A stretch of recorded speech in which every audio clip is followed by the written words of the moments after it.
Ate, ito yung gusto kong pantulog eh. Na naiinggit siya sa kung anong meron ako.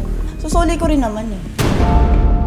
Alam ko hindi ako kasing ganda ng ate ko, pero yung pretty ko, exotic to, no?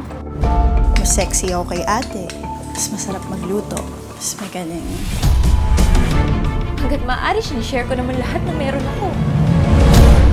Kasalanan yung ginagawa mo. Ano gusto mo mangyari? Mag-away kami ni ate? Magkagulo dito sa bahay?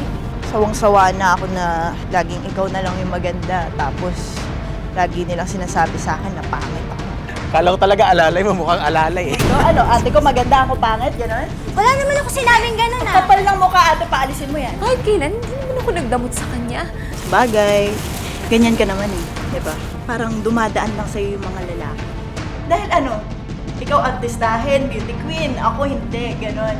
Hindi sa lalaki umiikot ang mundo ko. Hindi mo po mararamdaman kung ano yung nararamdaman ko. Kaya nga ginagawa ko naman yung lahat para hindi niya maramdaman yun.